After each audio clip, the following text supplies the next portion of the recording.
hommikust kõigile, excellencies, colleagues, members of the media, ladies and gentlemen.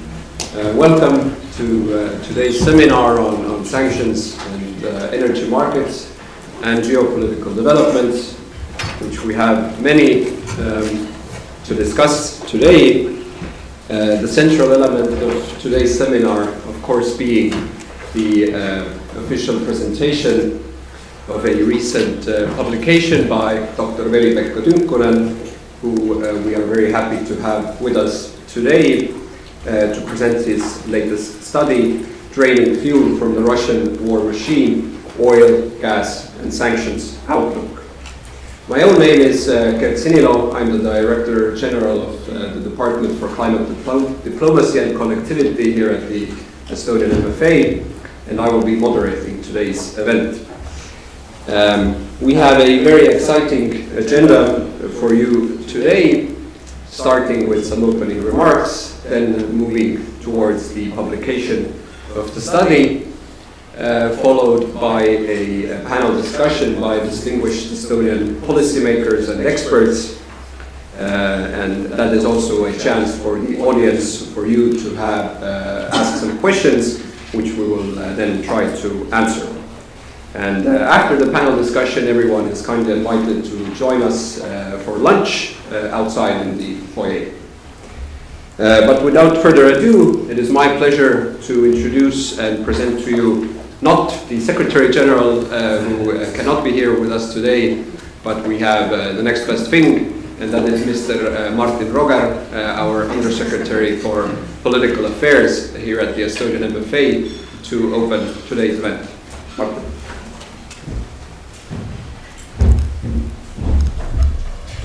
Thank you, Gert. Yes, as you mentioned, my name is not Jonatan, I am Martin Rogar, but nevertheless, Excellencies, colleagues, ladies and gentlemen, a warm welcome to the Ministry. My pleasure also to address you today on this important topic, draining fuel from Russia's war machine, something which has been a priority also for the Estonian foreign and security policy over the past years. Certainly energy has become a central instrument of foreign and security policy in recent years. So we have seen clearly how energy can be used as a leverage, as a tool for coercion, and ultimately as a means to sustain and finance Russia's brutal war of aggression against Ukraine. Therefore, to put it simply, there's no European security without energy security. Russia's war against Ukraine is not only fought on the battlefield. It is financed through revenues from oil and gas exports. As long as these revenues continue to flow, Russia retains the capacity to sustain its aggression. That is why limiting Russia's energy income is not just an economic measure, it is a strategic and moral imperative. Every euro paid for the Russian energy is a euro that can be turned against Ukraine. And every step we take to reduce those revenues is a step towards weakening Russia's war machine. So Estonia has been very clear and consistent on this point. We have pushed for stronger and more ambitious sanctions from the very beginning, including targeting oil exports, closing loopholes, and strengthening enforcement. But we must be also honest. Sanctions only work if they are implemented effectively. Today, Russia also continues to adapt through the shadow fleet, rerouting of trade partnerships with third countries. So this means our work is not clearly finished. Sanctions are not a one-time decision. They are a continuous process of pressure, adjustment, and also, of course, enforcement. For European countries, the message should be straightforward. First, unity remains our strongest asset. Fragmentation or hesitation only creates opportunities to divide us. Second, enforcement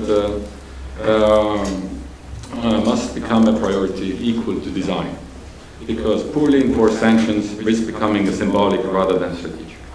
And third, we must be prepared to take the next steps, including more robust measures where necessary. If we are serious about stopping the war in Ukraine, we must also be serious about cutting its funding. At the same time, we're operating in a complex and evolving global environment. War in the Middle East, we've seen the latest developments, fingers crossed, certainly. Shifting energy flows and continued volatility in global markets all affect how sanctions play out in practice. This creates difficult trade-offs. How do we maintain pressure on Russia while avoiding major disruptions to global energy markets?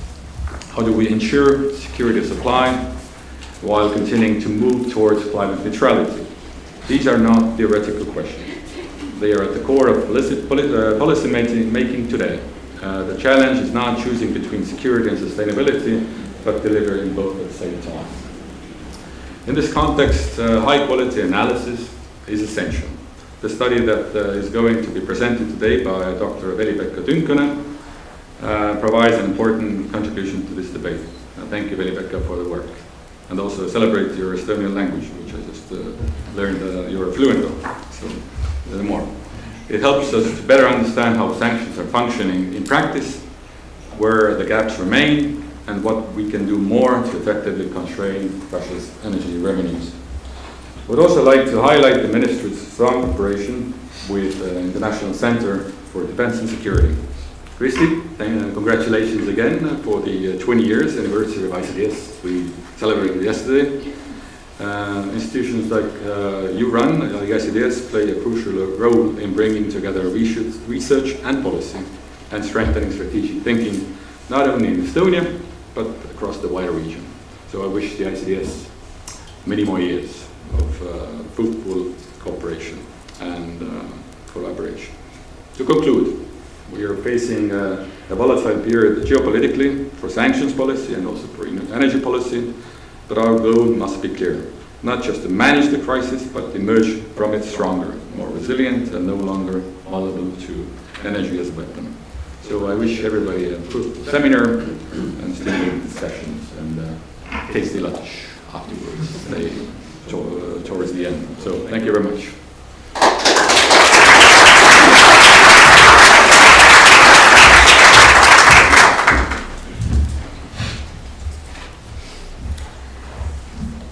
Excellencies, dear colleagues, thank you to the Foreign Ministry for organizing this event and of course for initiating the report that is presented today.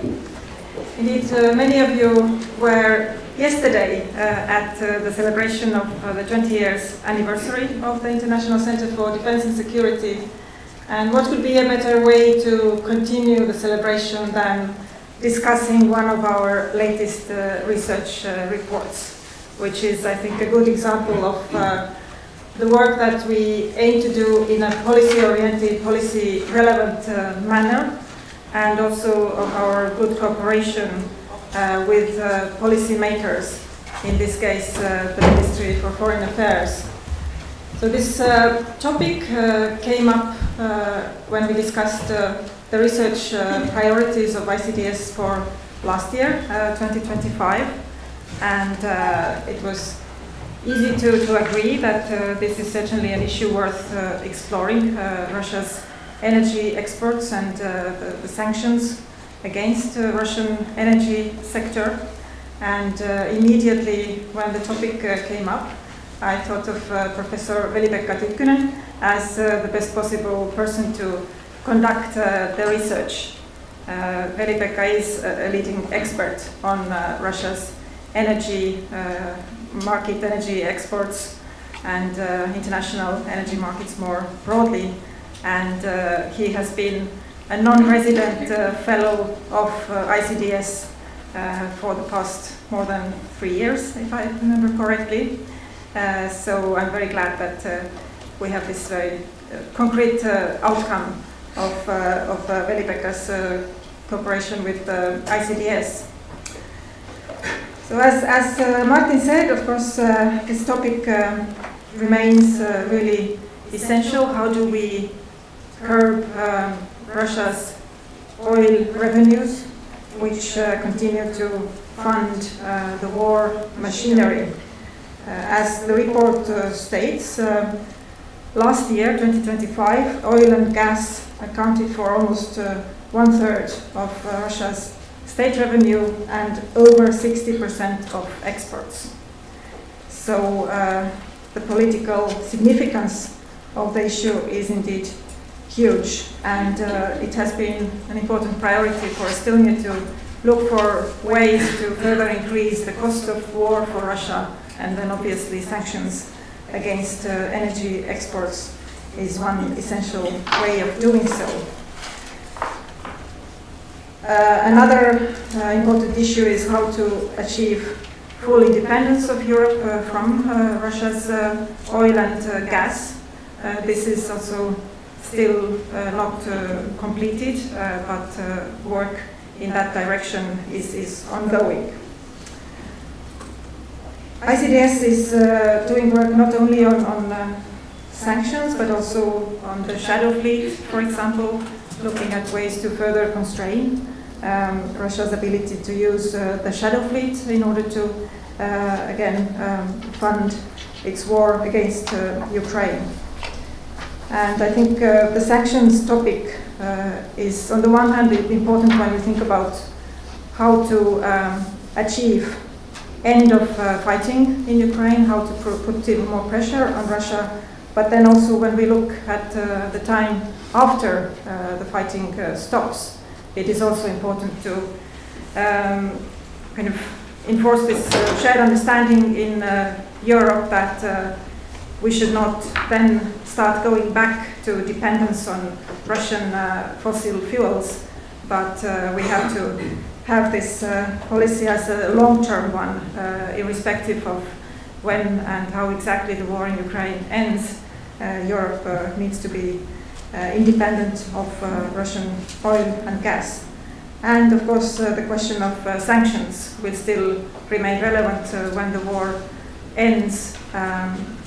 It would not be a good idea to lift the sanctions immediately, but there will certainly be a debate on this in connection to the peace talks. But the research for this report was conducted in 2025. The report was written before the US-Israeli operation against Iran started, and of course since then a lot has changed in the global energy markets. These changes are not reflected in the report, but nevertheless the report provides a very solid basis for trying to make sense of what are the changes going on right now and what to expect in the global energy markets in future.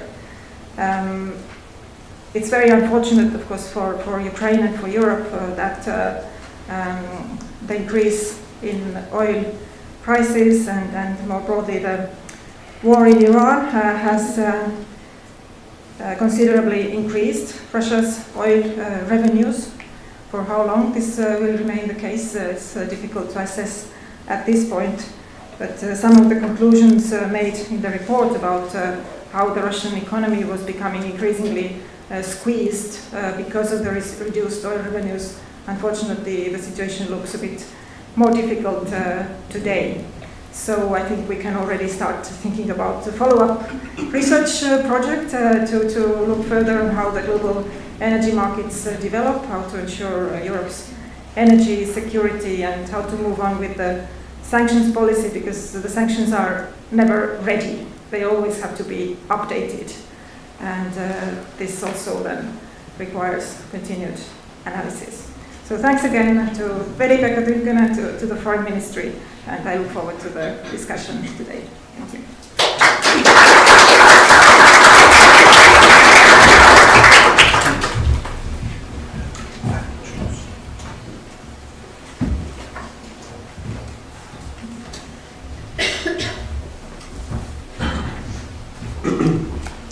Thank you, Martin. Thank you, Kristi, for those opening words. It is now my pleasure to introduce to you Dr. Veli-Pekka Tynkkynen, who will present the study, Draining Fuel from the Russian War Machine, Oil, Gas and Sanctions Outlook. Veli-Pekka is a professor in Russian environmental studies at the Aleksandr Institute, Finnish Center for Russian and Eastern European Studies at the University of Helsinki. He is a renowned and long-term expert in Russian energy and natural resource policies, and joined, as was mentioned, the International Center for Defense and Security as a non-resident research fellow back in 2023.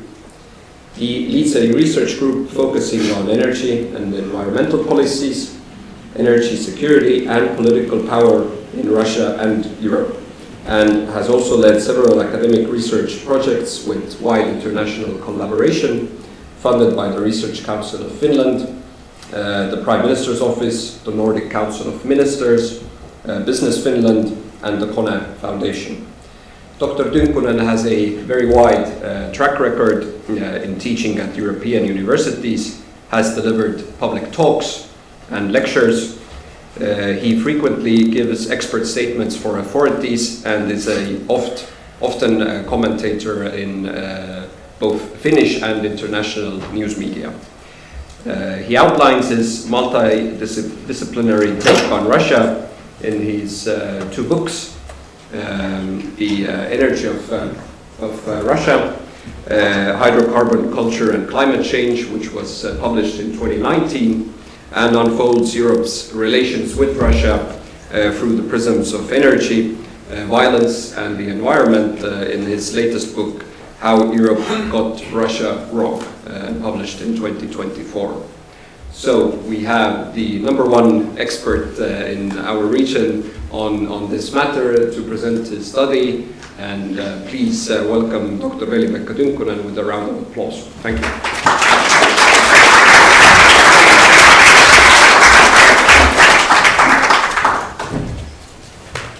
Good morning, and thank you very much for the kind words and the introduction. Of course, as Kristi said, I mean, this report is, as we push the button to press it and publish it, the world changed. So in that sense, it's a typical trait for academicians that our publications always come too late. But nevertheless, I think there are important take-home points from this report and follow-up.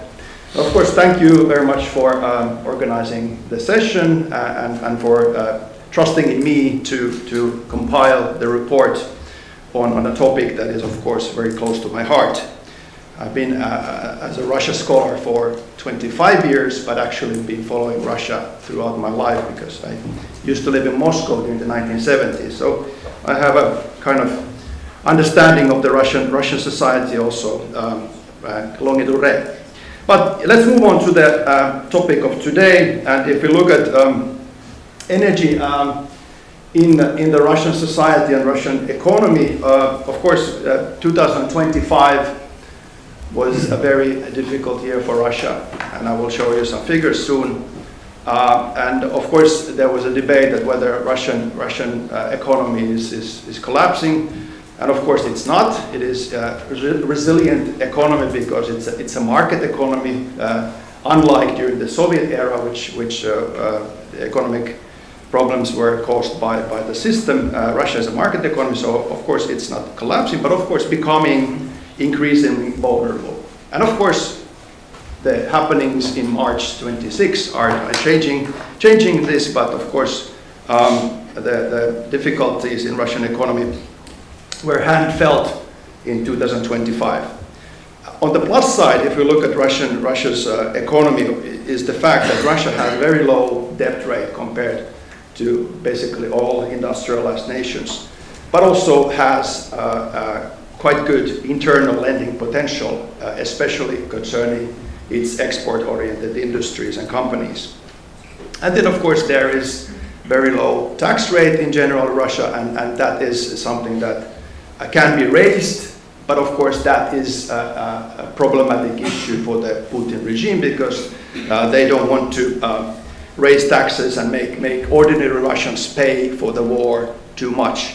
And in that sense, that is a factor that we in Europe should be looking very closely because we see that the regime wants to tries to isolate normal Russians from the economic effects of the war. And in that sense, that underlines the fact that we need to tighten the screw, not open it. And of course, if we look at what kind of narratives Russia produces around energy, especially vis-a-vis Europe and the West, It is part of their propaganda in Infowar, and interestingly, actually, there is kind of very dualistic, controversial narrative also circulated among European policymakers and politicians that either Russia is omnipotent in a sense that sanctions are futile. We shouldn't sanction Russia because they don't have any effect. And it's certainly something that Russia says that, okay, you do whatever you do, that won't hurt us. But there's also a narrative that we shouldn't sanction Russia too much because that will lead to instable Russia that can cause that country to break up. And for example, Prime Minister of Belgium last year announced that certainly we don't want to tighten the screw too much because that can lead to a volatile Russia that is dangerous for Europe. And this is of course the repetition of the 1990s discourse that we were afraid that Russia will break up because of the economic and other problems in that country back then. Then if we look at the oil and gas flows and economies in particular, of course, if you look at production, oil, which is the most important for Russia, production has been more or less constant throughout these years of invasion after 22. But on the side of gas, we have seen a drop by 10%, which is primarily caused by the fact that we Europeans don't consume Russian gas anymore so much. We still do consume, as was said, about 1/4 of the volume still comes in the form of LNG, especially to Europe.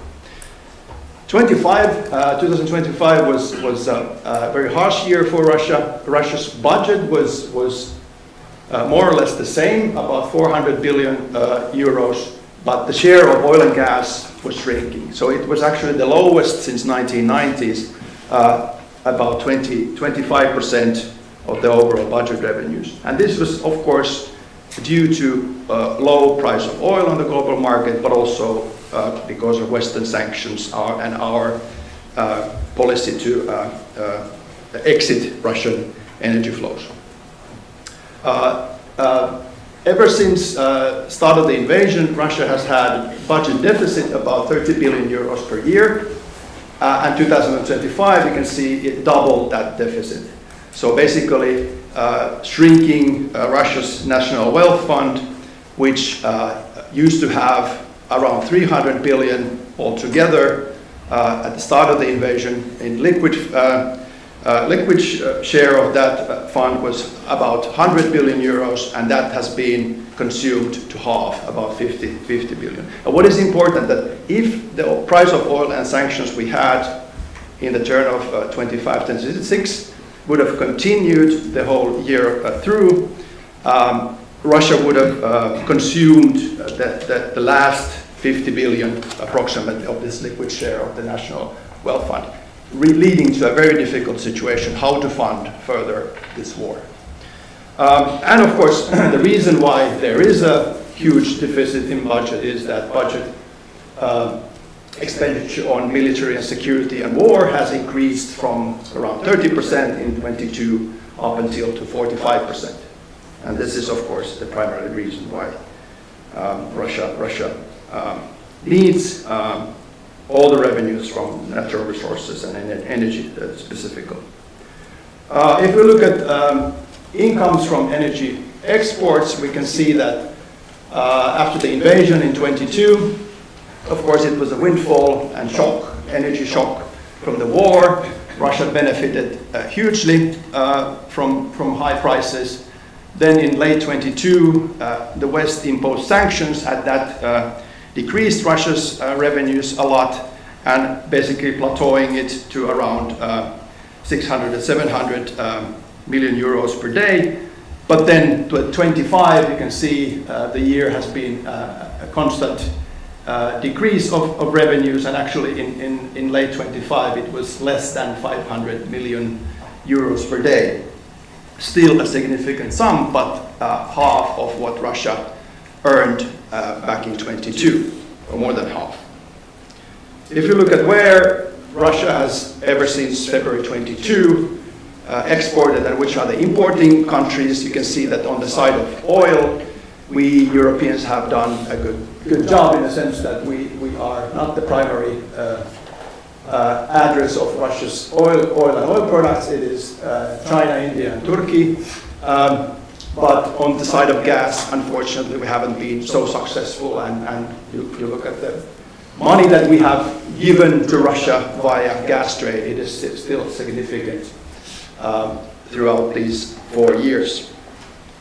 Then we look at the impact factors. So what are the factors that influence Russia's energy revenues? And of course, there's the global and domestic revenue constraints. Global primary factor is, of course, the price of oil, which has fluctuated a lot. And again, after March 26, of course, is on the rise because of the war in Iran. But of course, there are also domestic constraints and the fact that Russia really don't have capacity to increase production, especially on the side of oil. And that is the major constraint for Russia to increase its revenue.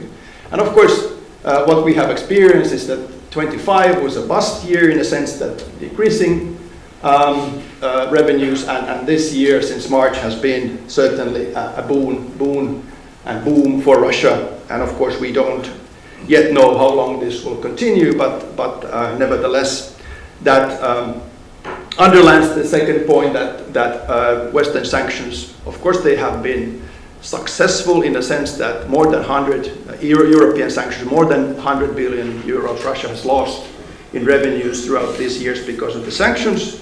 But as was said already previously, that in order to stay in place, we have to run faster. And this is the reality, because Russia has learned how to circumvent the sanctions very cleverly. And of course, the question in today's situation, when the price of oil is around $120 per barrel, is that whether the previous sanctions policy that we have had, relying on price cap and sanctioning then this shadow fleet, is enough, or do we actually need this service ban on Russian oil and gas exports, primarily shipping ban and insurance ban? Would that be more successful policy? That is something we need to consider. And of course, there's an important factor is Ukrainian strikes on Russian energy infrastructure. And what is interesting here is that what are the cascading effects of these strikes? Of course, we know that Ukraine has, this campaign has been going on for more than a year, in the sense that first Ukraine started to hit refineries in 2025, and actually in autumn 25, about 20% of the refining capacity in Russia was taken down by these strikes. Of course, we don't know how long this will continue, but at least for now, that is the understanding, that approximately 20% less refining capacity. Now, close by to Tallinn, we have seen hits on export ports, and the estimate is that about 20% of that capacity is gone. And again, we don't know how long that will continue, but certainly for some time now. And the question then is that if we kind of sum up the fact that there's 20% refining capacity taken out, 20% of export capacity taken out, what is the impact on Russian production? As I said, about 500 million tons of oil, because Russia cannot really pump oil out of the ground if it has nowhere to put it. And the big question, of course, is that how much Russia has capacities to store that oil, and the best guess is it's about weeks, not months. And so if this continues and Ukraine's campaign is sustained, of course, then it will have an impact on Russian oil production. And if that is the case, then of course Russia has to shut down some of its oil wells, and that is then a major hit on Russian economy, in the sense that to restart those wells, it is going to be expensive, if possible at all. And that is actually a kind of strategic move from the Ukrainian side, that kind of impacting Russian production capacity. But of course, we don't know yet the final result of this campaign. And of course, finally, impact factor is the American ambiguity. in the sense that, of course, we know the nearest history in the sense that US sanctions have been in line with the European sanctions. It has been a deterrent for Russia, but Trump's term since a year now has actually turned this factor into a more of an enabler, and the fact that during the Iran war, sanctions on Russian oil were relaxed is unfortunate example of this, that we really cannot rely on American sanctions as we move forward. And then, of course, a kind of important factor for us Europeans is that what is our resolve to move forward in more stringent sanctions and to curtail Russia's revenues.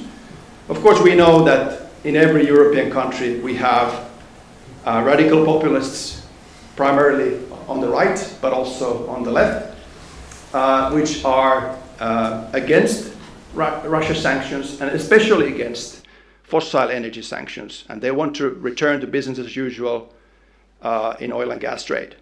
We have AfD in Germany and others, and of course, two countries in Europe, Hungary and Slovakia, who are primary examples of this.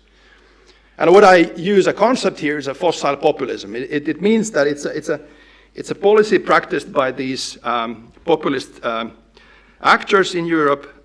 It's a policy that benefits fossil energy sector in the country, but also the provider, and in this case, Russia or the US in the future, in exchange for political concessions for this regime in power. So they are exploiting energy as a tool to remain in power. And Hungary is a prime example of how this fossil populism works, and how actually approaching Hungarian elections, the energy seems to be more and more on the table, with false flag operations included. So what we need to take into account is that these fossil populists of Europe, willingly or unwillingly, they actually promote and can promote this kind of Russo-American hydrocarbon axis in the making. And of course, we don't have yet big steps along this line, but the fact that Trump and Putin have been talking about opening Arctic oil exploration and drilling together is one example of this axis in the making. And that is a factor that can have an impact on dividing Europe into pieces. So basically, spheres of influence of Russia and the US. And that, of course, unfortunately, then promotes fossil fuels in our economies and systems and obstructs climate policies and energy transition policies. So in that sense, it is a major factor for our economy, our innovations, our future of democracy. Then in the report, I kind of look at the future via three scenarios. And of course, the numbers here are not important because they are just giving the direction, because the price of oil today is very different than in January 26. But nevertheless, of course, this shows that if we are able to maintain the sanctions, I mean, the severity of the sanctions, the same level, Russia will still lose compared to the situation when we would kind of stop running and maintain on the same place. But of course, if we are able to tighten sanctions, and this 100 billion euros less revenues, of course, compares to the years 23, 24, when Russia earned more, so leaving only about 50 billion revenue from oil and gas exports. But of course, this would entail that our sanctions are watertight and they're really imposed. Price gap lowered to $30 per barrel. Shadow fleet, really majority of it taken away, in a sense that Russia's ability to circumvent sanctions is very low. And of course, this is very, very optimistic. But still, it underlines the fact that by able to tighten the sanctions, we are still able to affect Russia's revenue flow.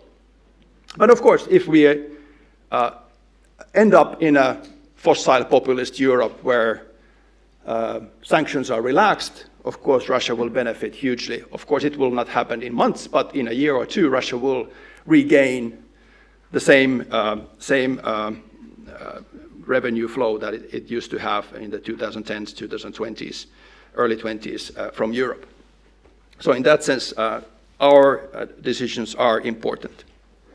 So finally, conclusions and recommendations for Europe. Of course, it is a window of opportunity for us because 2025 was very difficult for Russia.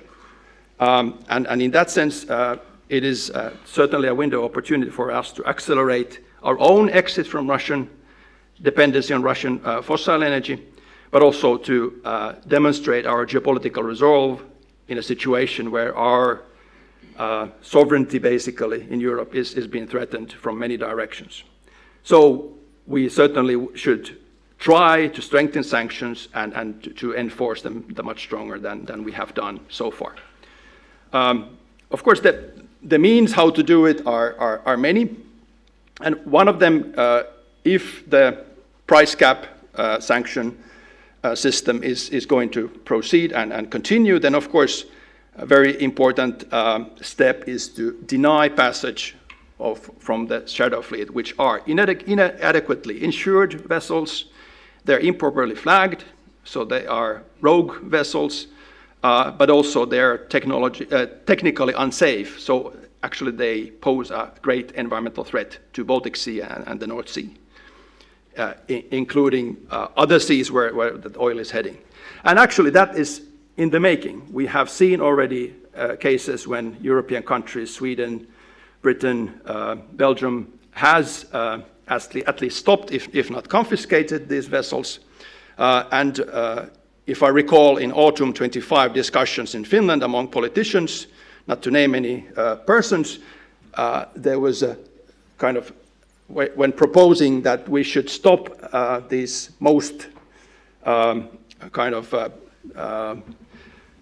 technologically unsafe vessels in the Baltic Sea, the reaction was that no, we cannot because Russia will escalate. And this is again coming back to this narrative of Russia being omnipotent or then too weak. And in that sense, I mean, this is not the game we should play, in a sense. Just move forward, and of course it doesn't mean that we had the ability or we should even try to stop all the possible shadow fleet vessels because there are hundreds of them. But it's an important message towards Moscow, but also towards Washington, that by doing so we are actually signaling many factors at the same time. Of course, big issue is the how we develop our sanctions in Europe further. Concerning the 20th sanctions package, there is a discussion and a proposal to have a complete ban on oil and gas technology and services. And this, of course, means that the price cap sanction system will be abolished. But some estimates say that actually this would be more effectively increasing Russia's costs while Russia still is exporting its commodities to the global markets, but increases Russia's cost more than the current system where Russia is able to evade the sanctions via its shadow fleet. Then, of course, an extra factor is that while we're still importing Russian energy, especially in the form of gas, LNG, but also that we are importing lots of other raw materials from Russia, targeted taxes or duties on Russian imports to Europe is one possibility to actually collect money for Ukraine. And of course, when Russia knows that when they are selling gas to Europe, when they know this, that part of that money goes to Ukraine, there's less incentive for Russia also to sell those commodities to Europe. And these kind of taxes or duties is something that has been proposed by several scholars from Finland to UK and so forth. And then finally, Of course, zooming out, I mean, this was about the report and the sanctions and the energy revenues. It has to be discussed also that all this is kind of futile without Europe having its own geopolitical strategy. And what I want to emphasize here with my takes on fossil populism and these fossil empires, which unfortunately the US today, its hunger for thirst for oil in Venezuela, in Iran, shows that it is also a security challenge for us Europe. Not to talk about runaway climate change, which is something that we also, of course, need to keep on our agenda all the time. So what we need is, of course, a rapid transition away from fossil energy, not only from Russian, but in general. And what we need to do is to conserve energy. We need to have more efficient energy system. But the most important thing is that we don't pause our investments in the renewable energy capacities. Wind, solar, geothermal, hydro, and so forth. And of course, on the national level, it is about when we promote in difficult economic situations, when we promote energy transition, there of course will be winners and losers also in that system. We need to take special care that it is socially and regionally just system. And Finland is a good example where in Western Finland there's lots of investments into wind power, and these municipalities and democracies are doing well in western part of Finland. In eastern part of Finland, which is historically also less economically well-off region, they cannot invest in wind power because there's a military need to have radar visibility towards Russia. And that brings disparity on the regional level. So these are the factors we need to take into account. But finally, the most important thing is that what we as Europe or European NATO, how you want to name it, that we, in the same narrative, same strategies, we understand that when we are building our military capabilities, we're ramping up our military strategy, we need to do it together with the economic. And when we, meaning strategic autonomy. And of course, we don't have strategic autonomy if we are not moving forward in the energy transition. Because if we rely on fossil energies, we are relying on 20th century technologies. If we're relying on renewable energy technologies, we are investing into the future. So that means that we need to combine defense, energy, and climate policies and discuss in the same tables. And that is the best Russia strategy for Europe. That is actually the best USA strategy for Europe. But it's also the best China strategy for Europe. Because if we are dependent on fossil energy and we are divided by these fossil empires, of course we're not going to be any kind of actor vis-a-vis China in the future either.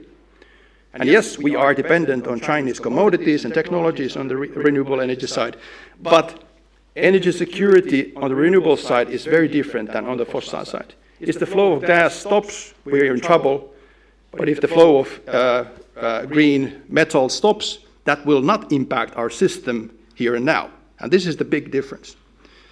But with these words, I would like to stop and looking forward to the panel discussion and questions from the audience. Thank you.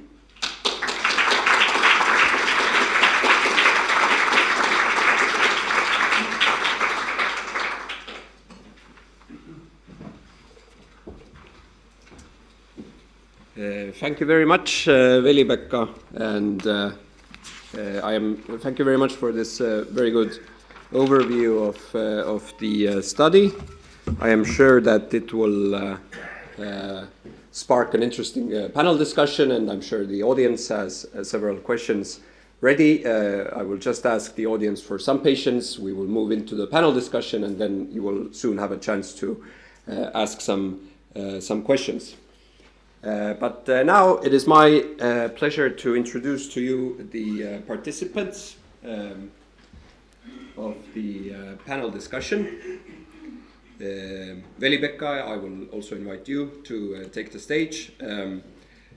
First, I have the privilege to ask up to the stage my very good colleague, Ms. Kadri Elias-Hindoalla. who is the Director General of the Sanctions Department and Department for Sanctions and Strategic Export Control here at the Ministry of Foreign Affairs. Then we are very lucky to have with us Mr.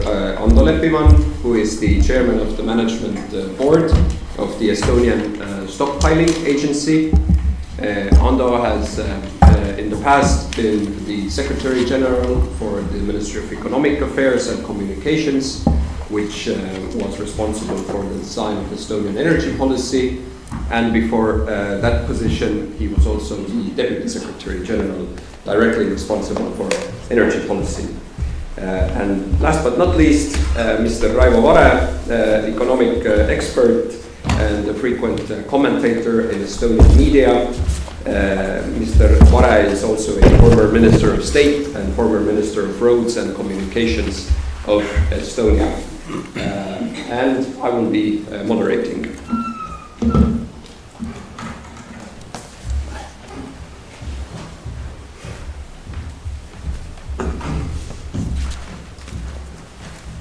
So, this is working, that is good. Thank you very much, dear panelists, for taking the time and joining us to comment on the brilliant study by Dr. Veli-Pekka Tynkkynen, and also sharing your insights into the sanctions policy, into energy markets, and current developments on the energy markets. Veli-Pekka, since you just spoke for half an hour, I will let you have a small rest and come back to you in a bit. And my first question would go to my good colleague Kadri to comment on the sanctions policy. And of course, everyone knows, and what was also said by the Undersecretary, Mr. Martin Rogar, that reducing Russian energy revenues has been a central role of Estonian sanctions policy for many years. And could you please share with us, with the audience, what proposals is Estonia currently focused on in the European Union and with allies? Shall I use the microphone? Yes. Or this is working? Okay, thank you. Thank you, first of all, for the report. I think it gives a very broad and a very good overview of the situation, and of course, as you said, not taking into account the current playground, and that's why the question about our sanctions policy is actually quite difficult. If you would have asked me this question, let's say a couple of months ago, it would have been much easier for me to answer.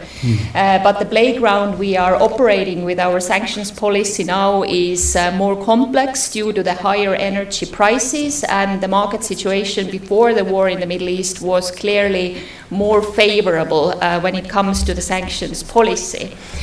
First, I think it's very important for the European Union to stick to a long-term and constant policy, both when it comes to decoupling of Russia's energy, and also when we talk about pressuring Russia and reducing its revenues. And this is what the EU has done so far. Of course, there is this complexity of the decision-making process in the EU that we have to take into account, but the EU has not lifted any of the sanctions, and there has not even in the EU been discussion about lifting the sanctions. EU has also sticked to a lower oil price cap, 44.1, whereas US, for example, has $60 per barrel. And we have chosen a policy, a long-term constant policy. Now the second question is, should tightening of sanctions only happen when the market situation favors us? And the question from Estonian policy side is, of course, that our sanctions policy and tightening of sanctions should also be consistent, meaning that we have to move on, and as was already said here before, we have to move faster, and this is what we have always thought, that we have been too slow imposing our sanctions. And we still have a lot that we could do, and European Union has leverage when it comes to energy sanctions. We have the 20th sanctions package. We also have some measures there of lowering Russia's energy revenues. We should first of all adopt this package, and then always when we adopt the package, we move on to the next one. And we haven't dropped the idea of maritime services ban, which was one of our main objectives when we were negotiating the 20th package, because if we look at the numbers, Russia is still reliant on the G7 tankers. When it comes to crude oil, 33% is carried by G7 tankers, and when it comes to oil products, it's 70%. So the reliance there is even bigger. Of course, also the shadow fleet is another issue. Restricting the growth of the shadow fleet tankers is our ongoing objective, meaning that we should be more efficient on inspecting the tankers and also detaining the vessels, what countries have done lately. We should improve our law enforcement to make it clear in our legal system that boarding and inspecting is justified, but also possibilities of imposing fines on the ship owners. And what we haven't practiced so far too much is taking the crew members who are violating international maritime law into prosecution. So we still have a lot in our arsenal to do, and definitely even if we have energy crisis, we should be consistent and move on with our sanctions policy, but of course it takes a lot of political willingness. Thank you very much for that. We will definitely come back to this later on in the discussion. I would now turn to Raivo. How do you see recent developments in the Middle East? How has the war in the Middle East reshaped global energy flows when we take into account the context of energy markets where we are operating? And has this instability also increased Russia's leverage? Yes, definitely has. And the problem is that actually both wars, in Ukraine and in the Gulf, have put forward the question of diversification of the fossil supply, because whatever we talk about the green turnaround, it takes time. It takes time, and energy consumption growth projected for very many reasons, you can read in all kinds of sources about that, is as big as it is consuming more or less the green energy share growth. So basically, certain base is still in energy world is fossil based and will remain as fossil based for a while, and it will have an impact undoubtedly on the politics. And now these wars have shown that actually those sources which used to be very important, one of them being Russia, second one being the Gulf region, they have an impact already, and global impact, and even worse, it will have a big impact even for the future. Look, there is a problem. The problem is lying with the known geography of depots of fossils. And these depots are lying in hands of autocratic regimes very much, and geographically are lying in hands in geographical regions leaning towards the Atlantic. Which means that actually whatever will be outcome of this war, it also means that the world starts to diversify supply chains, and for that reason there is a certain problem for Europe still remaining, but actually there is a big problem for Asian countries, because they are lacking of proximity big sources, and they will rely on supply from the very same unwanted suppliers, let's put it this way, and it will have an impact on the politics for a couple of decades ahead anyway. So this is a sad story. good story is that development is always through crises, and as we are witnessing right now, there is a big crisis, global one, and even predictions that this particular importance of the Gulf region being cut off as a supply source for not only the fossils but also very many corresponding materials also means that actually people start to think, political establishment starts to think as well that there should be diversification. And there is a trend globally now because of these multi-crisis and wars that just in time is being replaced by just in case. But the problem is that economically just in case is more, more costly. More costly because you have to pay for certain elements of the supply chain which doesn't work immediately. And this efficiency will start to crumble a bit, and it even applies not only to the industrial materials and production and critical materials, for example, which is a big and even growing issue globally, but meaning other materials, but also to fuels and to fossils. And this is something which we are right now looking at. So risk management becomes more important for each and every country than ever. And we cannot expect that, for example, temporary issues like these wars are also temporary in a sense, won't just disappear without the impact. I think that if we look at the composition of the depots and resources of fossils, it's more than 70% in hands of autocratic regimes. And it will continue like that if nothing changes. And it also means that we will have this clash, which will be global political clash as well, programmed in. First. Secondly, if we look at the geography again, what we see northern hemisphere, we see far north, which is a source for future development, even as fossil extraction resource region. Then we have this issue of the very first of all Gulf region, and then we have the issue of Americas and Africa.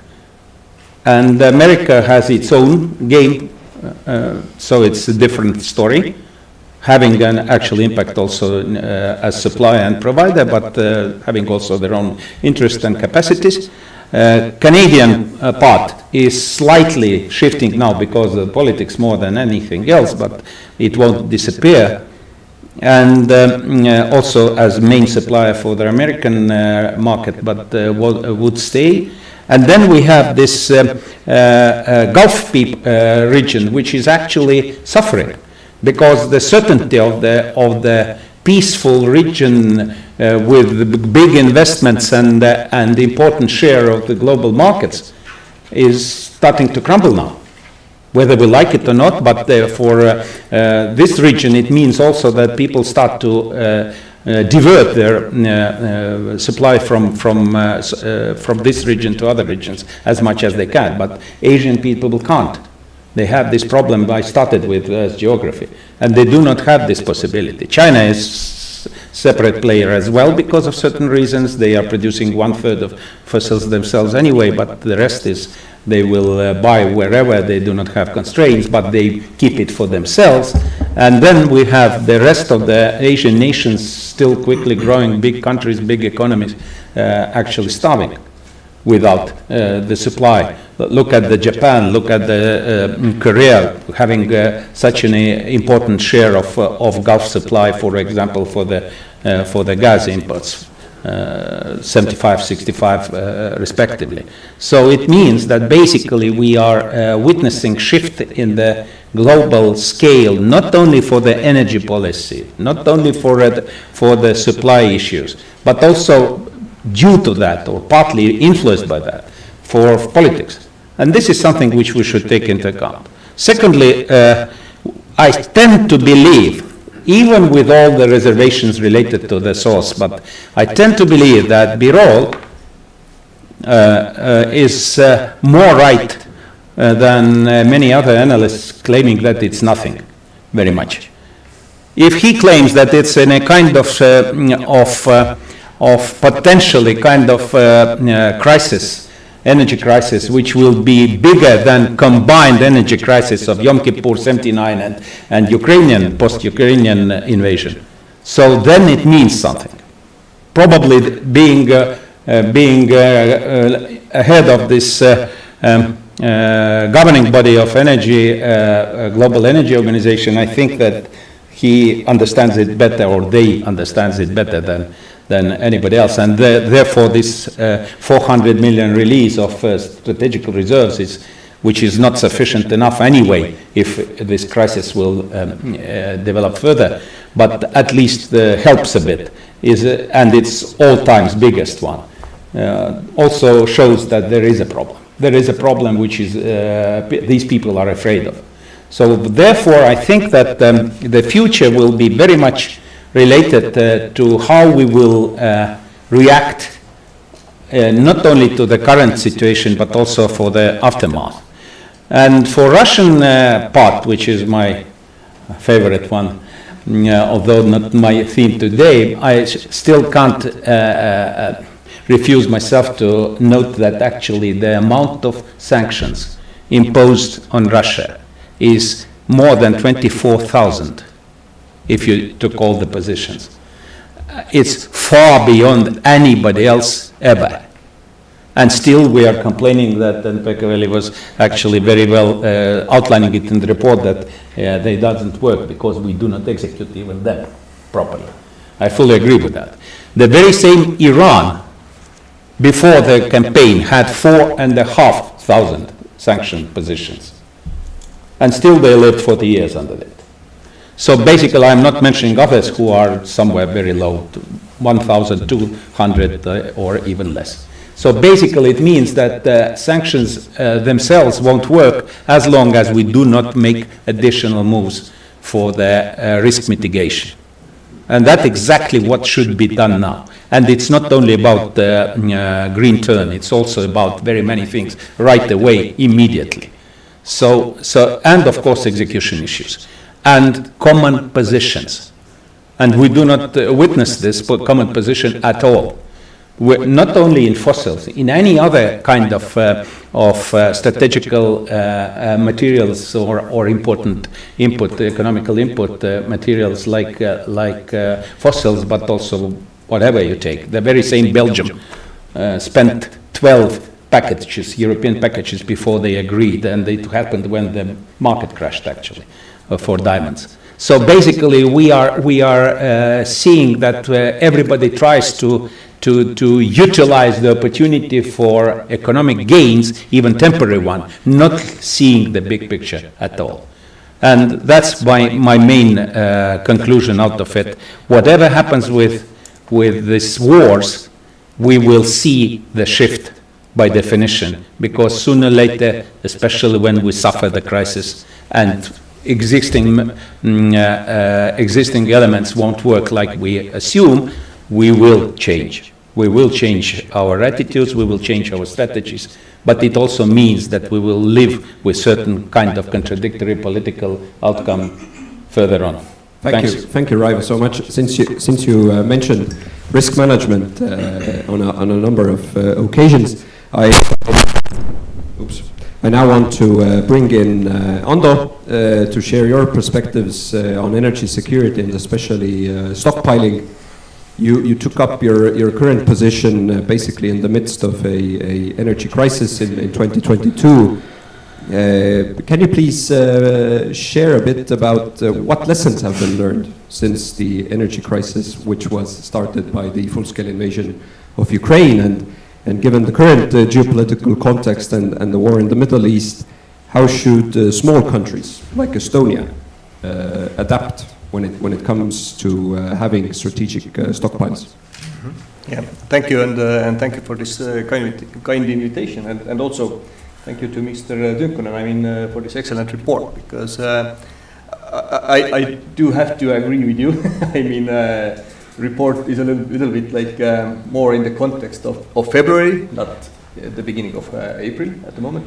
But still, I think it gives very valuable insights how we are performing with the sanctions and what we should do with Russia. But coming to the question, then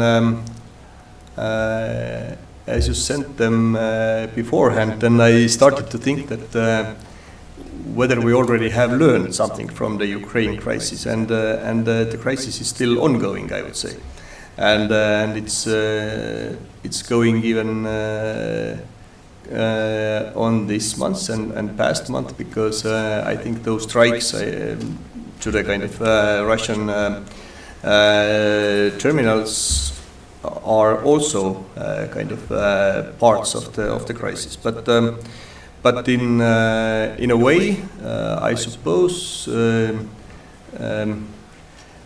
it have been more learning to the European Union rather than Estonia, how we should act in energy markets, in stockpiling, because from Estonian side, I think during past 30 years we have more or less all the time tried to convince EU that kind of self-sufficiency is part of the energy markets, what we should have, and that kind of like EU-wide energy market policy is definitely good for the prices, good for diversifying resources, etc., etc. But still, there have to be some self-sufficiency remained, and I think this is one of the lessons what we learned from 2022, that basically all the countries suddenly started to think more protectionist rather than globalist. So that's one part of the game. That's why I suppose also fossils came a little bit more to the picture, and especially natural gas. Now also we are talking about the nuclear renaissance, etc. The other story is definitely diversifying resources and supply routes. It have been the case for liquid fuels always, because we have different ports, we have different possibilities to bring in liquid fuels to Europe, to Estonia, to our countries, with the ports, with the railways, etc. And it never been the case, for example, for natural gas. That was part of the story. We understood that to our region we have to have also diversification of supply routes to here. To cut off the Russian gas basically meant that we had to have LNG receiving facilities, ports, and today we have. So I would say that in that respect we are quite well secured. We are quite well equipped with diversified supply routes. We are having regional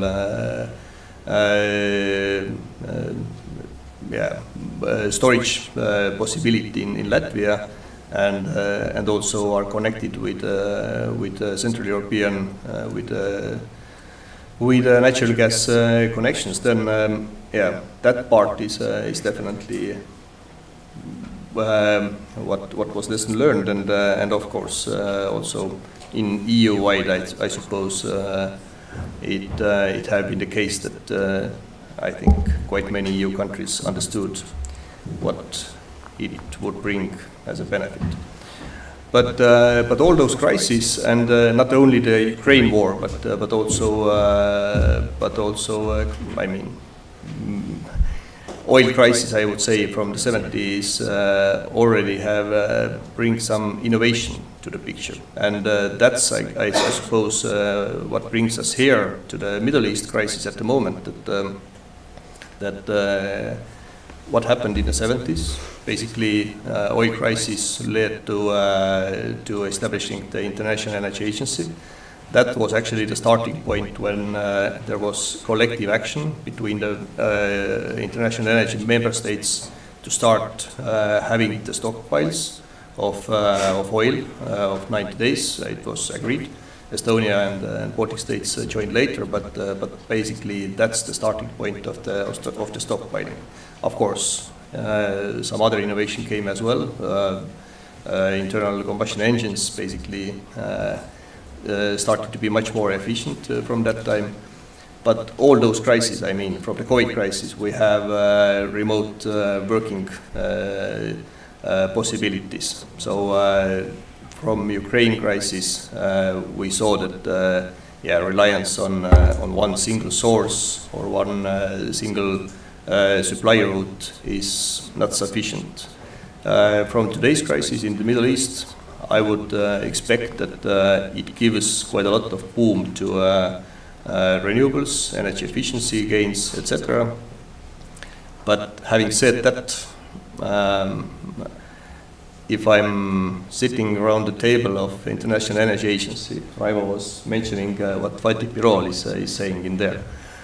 I would say that the oil is not out of the picture, and it's going to lead our economies for next decades as well, because it's not so much about the transportation fuel. Of course, we can imagine, I mean, electric cars, passenger cars, etc.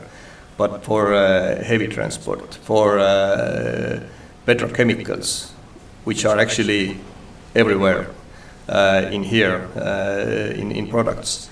So those are not replaceable with clean energy sources or whatever. So in that respect, I think that's kind of like awakening call in the Middle East crisis at the moment, that still the world economy, as well as quite a lot of what is surrounding us, is based on oil. And my current estimate is that of course, I mean, whatever happened tonight or previous night, and Hormuz Strait might be open, but this crisis is actually having the second and third waves as well. Basically, as the facilities in the Gulf region are basically out of the order for quite a long time, then I suppose we are seeing that kind of crisis. We are seeing shortages of natural gas, of oil, for at least 1 year. So it's not going to be prettier, even worse, I would say. Thank you, and we will very soon move to the questions and answers part. But before that, Veli-Pekka, based on your research and what you've heard from panelists now, what are your initial thoughts, and how is Russia so able to adapt with this, as Raivo mentioned, unprecedented sanctions regime? Well, the simple answer is that Russia is a rogue state. It operates via illegal ways, and that they know. They have a centuries-old history doing the same. I mean, look at what happened with Ukrainian grain during the 1930s. It was stolen from the Ukrainians and sold to the European markets by making European countries compete for a better price. So the practice is old. But actually, what I would focus here, I mean, these discussions and words from the fellow panelists are, of course, very true in a sense that we are still locked in fossil world, and Russia is an important actor in this world. But of course, we need to kind of remember also the meta level, that what actually you mentioned about this, that 70% of the oil-producing petrostates are authoritarian. And actually, it is also vice versa, that those countries that have become petrostates become authoritarian. And this should be actually a waking call also in this very moment of crisis for us, that the longer we maintain our own dependencies on fossil energy, the more likely it is that these illegal practices, corruption that is linked to the oil world will also impact us. And as I said, Hungary is a good example of this, how the fossil populism works. And this should be a waking call, because it's not only about our economy and innovations that are at stake, but also our democracy. And I think this should be kept in mind when we make very hard decisions in this very moment when prices are high, European economies are still dependent on fossil energies. But we have to remember that, yes, on a global scale, I think it's around 15% that is renewables, but in Europe, of course, it's much higher. And in that sense, comparing the energy crisis of the 1970s, we're much better off at the moment because exactly of our investments in green energies. And of course, the kind of final outcome or decision should be that we certainly shouldn't pause our climate policies. We shouldn't relax them. We should not de-invest from renewable energies, while at the same time understanding that we are living very troubled months and years ahead because of these capacities gone on the fossil side.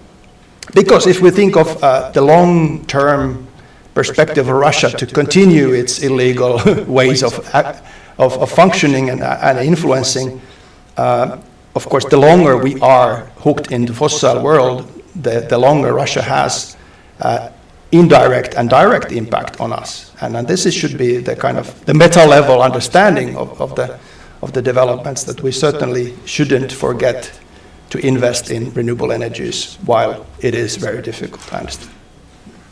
Ando, very quick remark and then audience.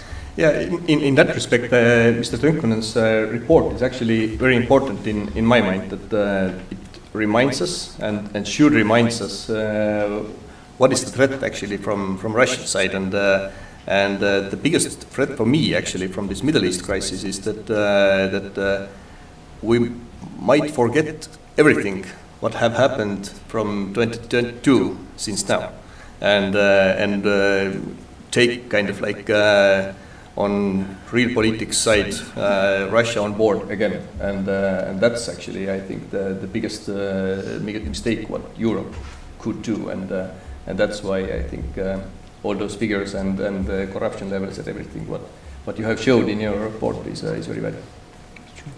And very quickly from Kadri and then questions. Yes, I just very quickly wanted to comment the sanctions part, as Raivo mentioned that Russia is the most sanctioned country in the world, but that it is able to adapt, and despite sanctions, Russia's economy has not collapsed, and maybe this was not even the idea of sanctions, but Russia is still able to earn revenues to sell its oil, and we have imposed unprecedented sanctions on Russia, but we also have to be critical of our sanctions and keep in mind that we have had some brilliant sanctions that we have imposed, but the enforcement has not been that brilliant, and the good example is the OPC.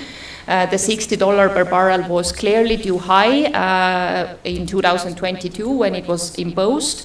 If we want our sanctions to be effective, we have to accept that it will entail economic costs also for us who are imposing the sanctions.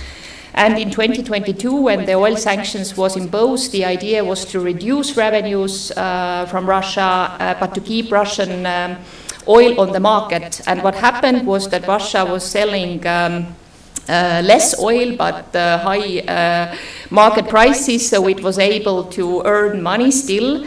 And there was a shift in this thinking last year, in the end of last year, when the approach in 2022 was a value-based approach. Then in 2025, the shift was from value-based to volume-based, that we should take Russian oil off the market and impose a full energy embargo on Russia with maritime services ban and all other measures. But of course, it's more difficult to implement now when the energy market is in crisis. Exactly what I would stress, that actually the impact of the Persian Gulf or Gulf War, let's say, is actually to the market in a way that the Russian oil is more welcome than ever. And this spare capacity of floating storage is specifically the sale right now about to be finalized, and I can even assume that if it will continue in the Gulf, at least in oil side, these sanctions won't be very strong. Second point, implementation won't be, it doesn't matter which one, which they will be in formal sense. Second point is that actually many countries, as I stressed already, does not have very much choice. And third is actually because at the moment we are witnessing that Russia has adopted, because it has a certain position in the International Division of Labor, which is so important that even right now we are talking about sanctions in the way that still oil will flow. Oil will continue flow, just less provide to Russia, but still continues. And this is something which we should deal with. And if we take into account that Europe, what Europe can do, we can see it with the gas, but and partly with the oil, but still. And in Veli-Pekka's report, there was a mentioning of very important figures, that since the multi-crisis end, actually, let's say wartime, Russia has earned almost 1 trillion, 980, I think, billion of revenue, out of which 250 has been paid by us, by European Union. Last year, we paid for the LNG more than actually we helped Ukraine. So basically, very many things are still in our own hands. It's not about theory, not about what India does. It's about actually what we can do. We don't do it, and we don't want even. And this is something which concerns very much. And even the Gulf War haven't yet, how to say, improved this attitude, but vice versa, it has actually given some leverage to Russia, which they can't execute. By the way, again, in this report, very well described why Russia has a problem for growth of exports of fossils, not only because of Ukrainian attacks, but because of structural problems of the industry. But still, we do not take it into consideration as we should. And it means that we should also be prepared mentally to suffer ourselves, which we don't want. If you recall sorry for that, sorry, I'm observer.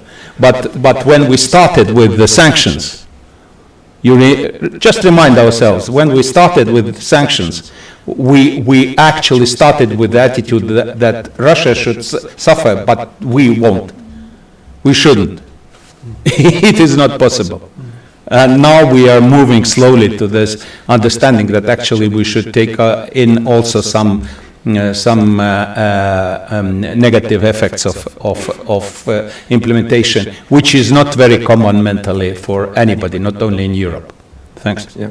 Thank you so much, and thank you to all the panelists for this very exciting first round of insights and comments. Dear audience, thank you so much for your patience. Now is your turn.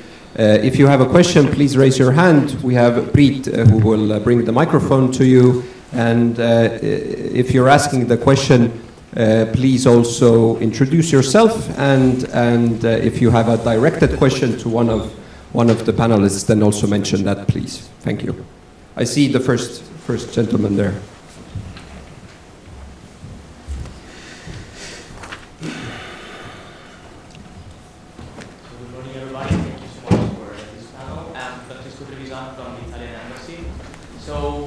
Last week, our Prime Minister, went to the Gulf countries like Qatar, Saudi Arabia, not only for expressing solidarity for what happened for the Iranian attacks, but also for granting some energy supplies.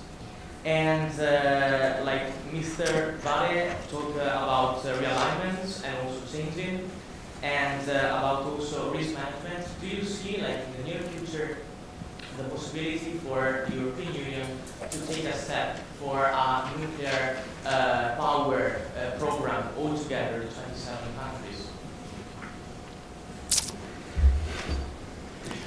Well, I assume that it was addressed to me. I think that the nuclear, well, let's start with the energy balance. It's about 14%. Doesn't make sense to believe that it will grow very much in immediate future, but it is a possibility. At the moment, it's also a politically driven or whatever other driven, reasons driven sentiment, which is also working against it. Not in other countries. In Asia, it's not a problem. Here in Europe, it is a problem. And if we are talking about compensation with the existing technologies on the scale of less emission production, I think that we do not have even choice but nuclear. But there is a certain distinction inside Europe also between different parts of Europe about that. And people, I was just claiming recently that we should be prepared for some sufferings also ourselves. But look at Germany with nuclear case. They suffered like a hell, but they don't care. And this is something because it's a popular sentiment, and democracies have the impact of popular sentiment stronger. We can't help it. So I think that we should also be a bit cautious about what you mentioned as ensuring the energy supply. In theory, yes. In practice, when you have Qatar capacity being out of the supply chains for a while, at least 1 year, as recently has been claimed, because of the big impact on the gas infrastructure in Qatar, and Qatar is the key player. So we won't probably see immediate effects. But at least it also ensures the Gulf countries that they won't suffer, because I think that they start to understand that if it will continue in some kind of semi-war situation, it means that Gulf countries will lose a lot. They are very monoculturic or mono-industrialized countries in a sense yet, although they have all programs of diversification economically, but not yet there. And therefore they are so dependent still on fossil production, especially gas in some countries, and in majority oil. And if they will suffer this constant heat, they will suffer also economically in general. And also diversification, I was talking about at the beginning, people start to diversify from this source to other regional sources from other regions. So I think that it's good that Europeans are showing this will to continue collaboration with this region, but that the immediate effects will be still pretty questionable as long as this solution will not be really permanent. At the moment, it's just armistice, nothing else. Let's not fool ourselves. Yeah, I could continue on the nuclear issue. I mean, this is I think, of course, this is even slower kind of remedy for the problems we have at hand compared to the renewables, because you can build renewable capacities much faster. But at the same time, of course, I think in many European countries there's a realization, that's my hunch, that we need also more nuclear, because that is linked to our nuclear deterrence in the future.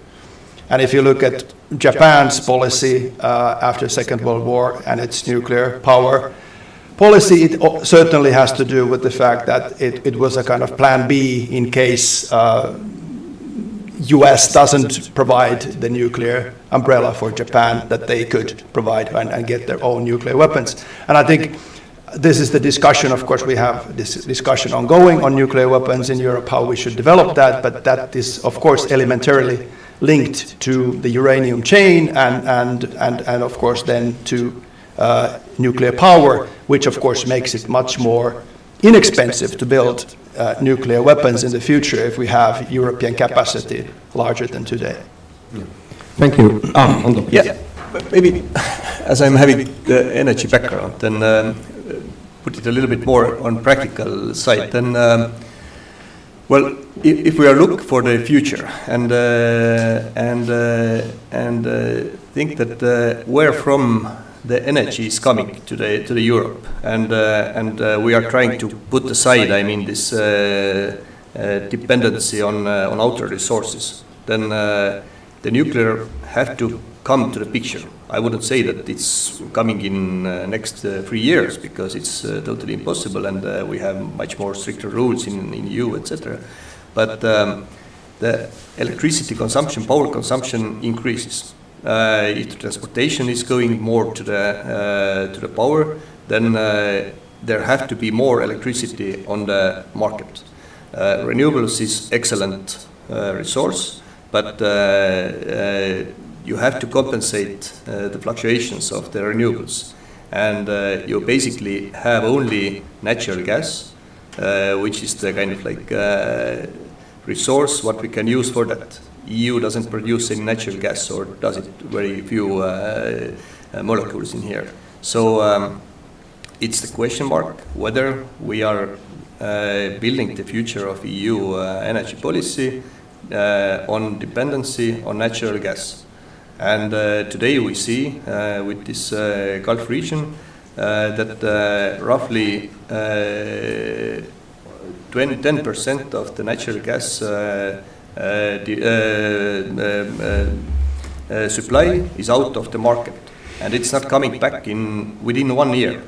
So that's actually is seen in the prices, because natural gas price has increased in Europe more than 100% at the moment from February, and as normally when you're looking for the liquid fuels, then the prices is dropping. I mean every month, because market is seeing that it's going to be stabilized, and there are some other production facilities. In natural gas, there are none. You can replace with some production from US, from Canada, but still there is not sufficient capacities to replace the Gulf region production of natural gas. And that's actually the cause that the natural gas prices are going to last for 1 or 1.5 year in that level. So one issue is the price issue, and the other issue is that really this natural gas market in global market is very fragile. And now it's the question mark that are we going to in EU build up our power market and energy future to this very fragile natural gas supplies, and definitely, I mean, EU is not the only one who is building the renewables. Also Asian countries, also US. So I mean, there is a kind of constant new demand for the natural gas. So that's why I would suppose nuclear comes into the picture sooner or later. Fully agree with it, but actually there is a jeopardy, or possible jeopardy, to the overall situation reading, and it's related to the Russian pipe gas supplies. And there is a certain excuse appearing to restore it. We've seen that with liquid LNG, we've seen that actually there was a certain strong drive to buy as much as possible. And at the moment, the infrastructure doesn't provide, and Ukrainian position doesn't provide, but the pipes are still there. And they can be reignited, especially taking into account specific interest of Washington in it. So basically, this is something which we would probably witness if we will enter into the period of too high prices too long, very much. But again, it's something which is very much important, not because of the gas market for gas consumption, for whatever transportation or heating needs, but it's also about electricity production, because gas stations are making the top pricing in our market, electricity market, which is fundamental thing. And if we will witness higher gas prices, by definition, we will witness also, just because of that, a bit higher prices for electricity, which is again a macroeconomic issue. So there is so many outcomes of this fossils still for decades, coming decades, that we should deal with it in a bit different way than we used to be before these last two wars. Thank you so much, and also thank you to the question from Italy. You could see how a lively discussion this caused. There is a chance for other questions now. Please raise your hand if you have a question. Yes, please, Kristi. Yes, thank you. Is it working? Yeah. Thank you for this interesting discussion. I bring up one angle of the report. I think we don't realize very often how interconnected different policies in the EU are. If I name energy policy or competitiveness policy or climate policy, etc. And you mentioned really well in the report that we don't realize how interconnected these policies are. But what we are lacking of the ability to communicate that the policies that are in place in Europe and why we do need them. For example, in terms of climate policy, I think the climate policy has been very active in the agenda for the past, let's say, 5-6 years. But now the rhetoric has changed. So we don't talk anymore about climate policy as such, but climate policy as the basis for European competitiveness and defense policy. So European competitiveness cannot rely on fossil fuels. But what is missing? So what steps should Europe and all the countries make in order to make it more understandable and more acceptable across all the countries? Yeah, if I can answer, yeah, this is very how to say, topic close to my heart. Thank you for the question. I think this is highly important, and this is something that I elaborated in my previous book, How Europe Got Russia Wrong. That if you look at the radical populists of Europe, they have a strategy. They have a Russia strategy. They have strategy for their future, and they are communicating it very well to the electorate. People know what they're getting, so to say. Of course, it is first and foremost to keep those fossil populists in power in European countries, but still it is a narrative that people can relate to. But what I think is missing from the kind of liberal democratic Europe and traditional parties, actors in Europe is, yes, we have several different strategies that address the most critical issues of Europe, but we are very poor in communicating that to normal people to understand the linkages between if we give aid to Ukraine, how that relates to our democracy, when we promote climate policies, how that strengthens our economy and innovations in the future. I mean, these linkages, they are there, but they are not produced. So it's a communication, lack of a good communication strategy to European people to understand how this coil actually is one thing. And in that sense, I think this is something that the European politicians and diplomats should work much more on in the future. Thank you. Thank you. And one final question from the audience before we move towards the end. Yeah, the Ambassador of France. Thank you. I've been recognized. Yes, one question on the shadow fleet. What we see now is more and more ships with Russian flag. So it's an additional difficulty. How does the port service ban help us in that respect? If you could develop on that. And just to inform that last week, French tribunal condemned to 1 year jail the captain of Boracay, ex-Kiwala, ex-Greenpeace. Yes, thank you. France has been really active recently, taking action on the shadow fleet, and we are also with France together in this G7 NBA++ shadow fleet task force this year, so we have a lot of cooperation to do. But the idea of the maritime services ban is to cut off that market share that is still held by the G7+ countries. So when the G7+ tankers are carrying 33% of Russian crude oil, then the idea of the maritime services ban is to take this market share off from Russia. It will have immediate, we don't know how long-term effect, but in this war, any effect that we can achieve, even if it's a short-time effect, is an effect and can be a game changer in the course of the war. Of course, there is a possibility that the share of the shadow fleet will grow, but experts say that the shadow fleet does not grow that fast. It's actually very expensive for Russia to grow its shadow fleet, and if we impose the maritime services ban also on the oil products, there Russia is reliant 70% on the G7 plus tankers.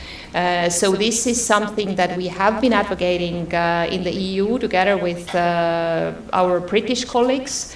And yes, there is a concern that a tendency that vessels are now flying more under Russia flag. What we saw last year was a tendency that there were many flagless vessels, and now they are going under the Russia flag. This is certainly a trend that we have to follow. But we always, have to react to what comes next and hope that the action we are taking is having an effect. May I add something I didn't have the possibility to say before? Actually, one of consequences of the recent events will be that the further competition for controlling choke points, global choke points, will actually grow. It's very obvious that we actually the very same Gulf is a choke point. So choke points are very important and become even more important. In our case, in our region, it's the Danish Straits. At the moment, the maritime law is translated in the way that we can't do very much. Believe me, it will happen like it has happened with YAC, this flying rules of safety. They are written by blood, was once told me, that these rules, 29,000 plus pages, are written by blood. Same story here. Most likely, if there will be with shadow fleet, which is very obvious that they are in worse technical conditions very often, and it might happen something with them very easily, and then we will witness a catastrophe of the century in the small and shallow Baltic Sea. And then we will move. At the moment, we do not do it in the way still, although that some countries around have started to do something, at least control it. But at the same time, against it works another thing. 60% of the Russian exports was from the Baltic region, and even after the Ukrainian attacks, they will still rely very much on exports from this region. And it means also that they will continue the practice they have announced now with the Russian flags.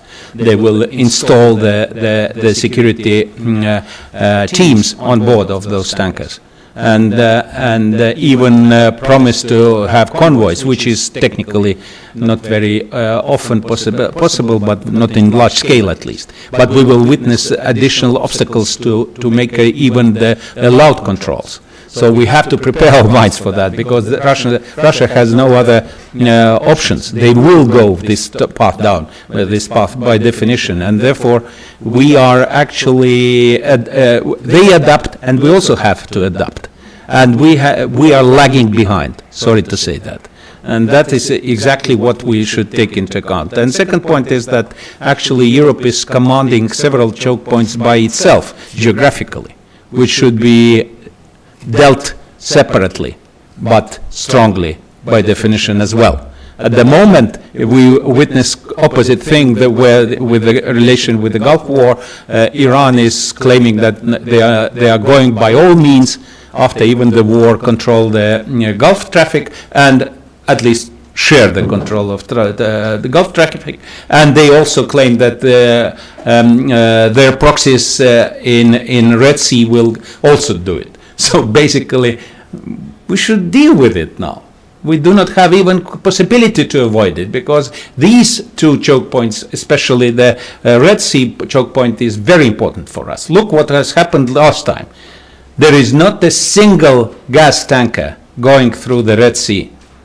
Even after Houthis actually withdraw for half a year from attacking ships. and Europe had some presence there. All gas tankers are going around the African continent, which prolongs the road and makes it several millions more expensive. So we should deal with these issues even if we don't want. And now with this issue I raised about this Russian security measures, we should counter them. We should prepare ourselves already to counter them. It's not like Swedes go on board and just check and then leave this vessel untouched. It doesn't work like that. So we are actually again lagging a bit, and it's foreseeable already now. Thank you so much. I think since the discussion is going so well, we will take another, a final, now a very, very final question from the audience if somebody will raise their hand. But if not, okay, I don't see any hands. Okay, thank you.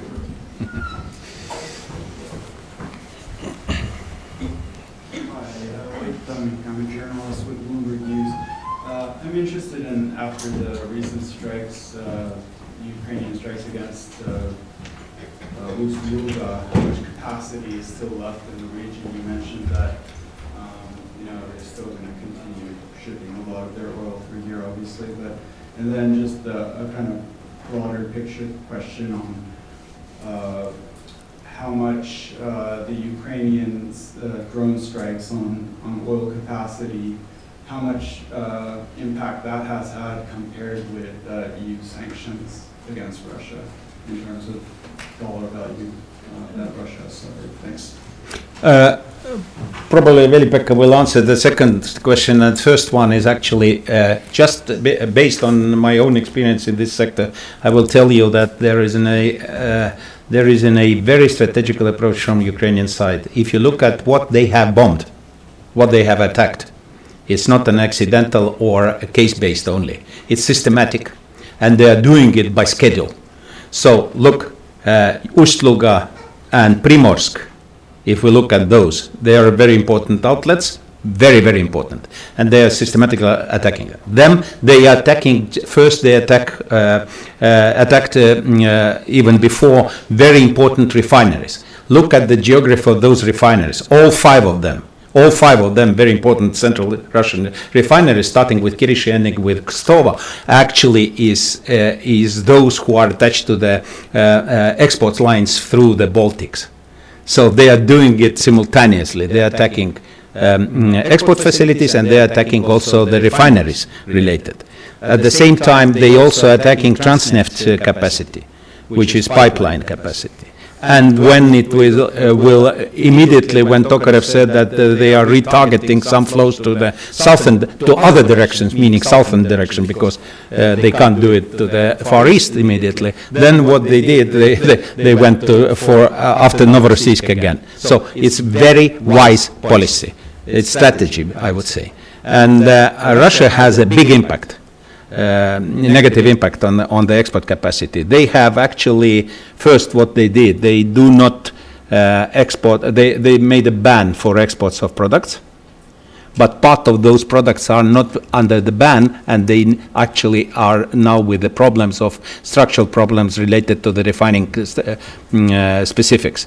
They shall export heavy fuels, for example, but even they don't want, but they have to, because they do not have usage for it.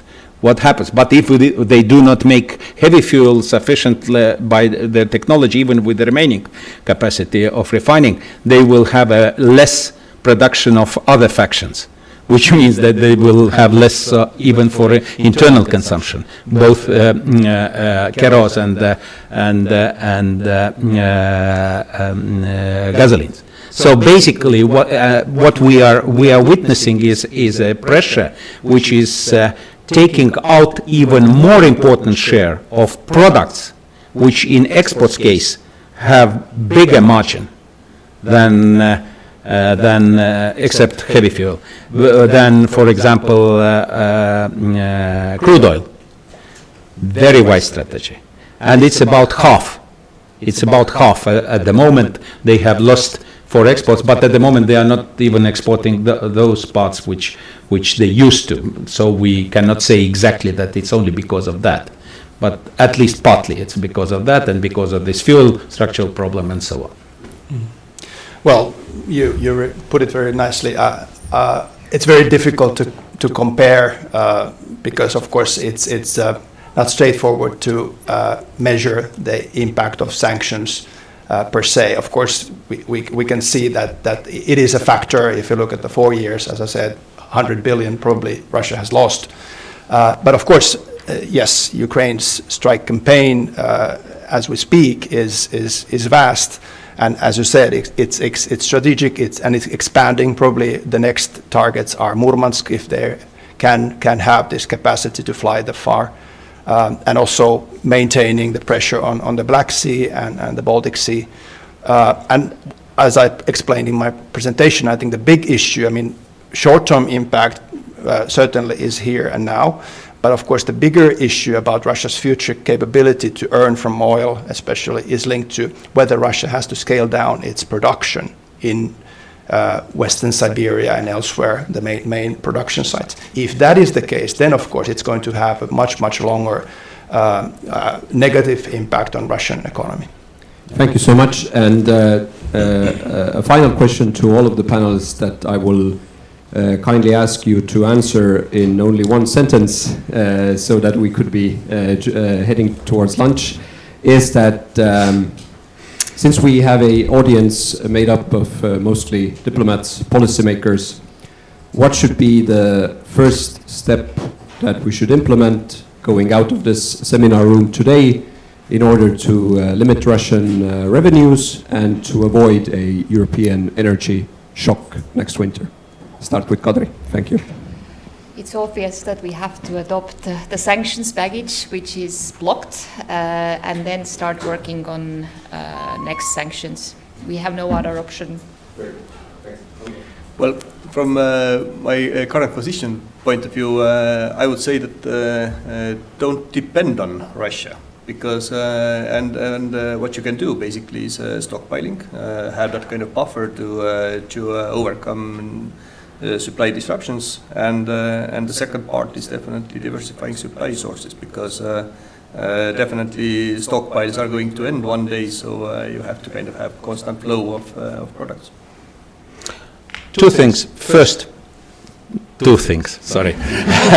First, execution, because we have a problem, as I tried lightly touch it before, in Europe in common approach in practice to execution, even decided things, unfortunately. And each and every person who is practically working in customs can tell you stories about different approaches of different countries' respective agencies. So it's more related to this. And second is probably the issue of shortening the learning curve, because we have still in the phase of arguing about many things, but they should be already decided and executed, at least starting it.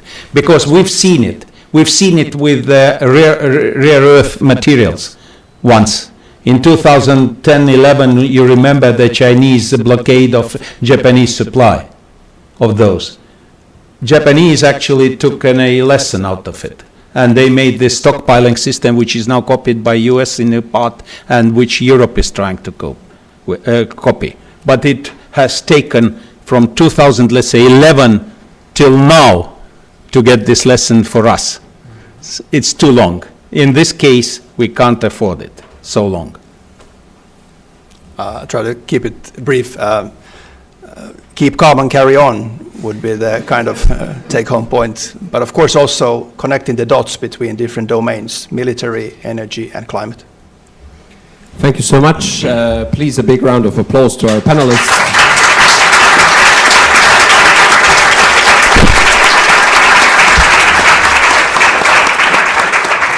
And I will also use the opportunity to deliver the closing remarks, which will be very, very short. First of all, a huge thank you to everyone for attending today's seminar. Thank you, Veli-Pekka, for the excellent presentation of the study, and congratulations on the end of that project.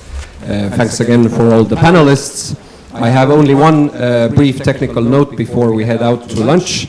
You will see probably in the foyer representatives of the Estonian Women Defense League. This is a coincidence that happened just today. They happen to be here. And they are here because in April in Estonia we celebrate Veterans Month to thank and support troops that have served overseas. And there is also a chance for you to acquire the little blue flower pin, and support will go to veterans. So again, huge thank you for being here, and please now head towards lunch. Thank you. Not the thing.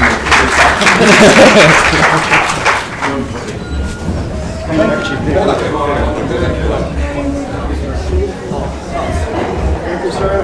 Thank you.